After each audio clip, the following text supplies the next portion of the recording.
કેન્દ્ર સરકારે 4/3/2015 રોજ વીમા ક્ષેત્રે વિદેશી મૂડીરોકાણ 26%થી વધારી 49% કરવાનું બિલ લોકસભામાં બહુમતીના જોરે પસાર કરતા દેશભરના વીમા કર્મચારીઓએ સોમવારે રાષ્ટ્રવ્યાપી હડતાળ પાડી હતી, જેમાં સુરતના યુનિયનો પણ જોડાયા હતા.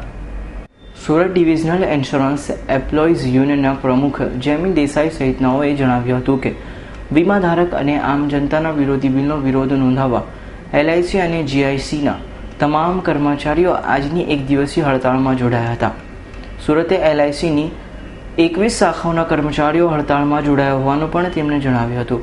તો સવારે મુગલીસરા ખાતે આવેલ એલઆઈસીની મુખ્ય કચેરી સામે દેખાવો કર્યા બાદ સૂત્રોચ્ચાર કર્યા હતા.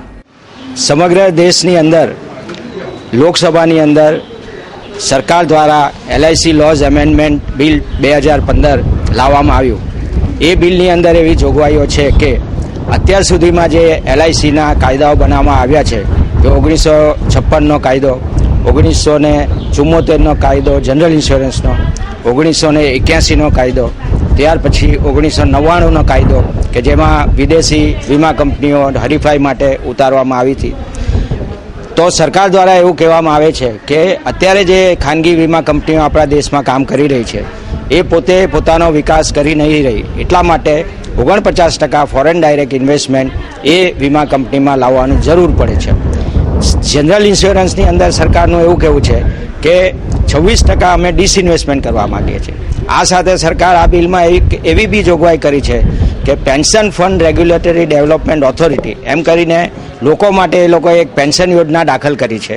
તો એ પેન્શન યોજનાની અંદર પણ 49% પૈસા ફોરેનથી સરકાર લાવી શકશે અને એ જે ફંડ છે એ ફંડની અંદર એ જે ફોરેન ઉદ્યોગપતિઓ છે અથવા તો ફાઇનાન્શિયલ ઇન્સ્ટિટ્યૂટ છે એ લોકો એમાં પૈસા રોકી શકશે. હવે આ કરવાની પાછળ સરકારની દાનત એવી છે કે ભારતના જે ઉદ્યોગપતિઓ છે એને મદદ કરવા માગે છે.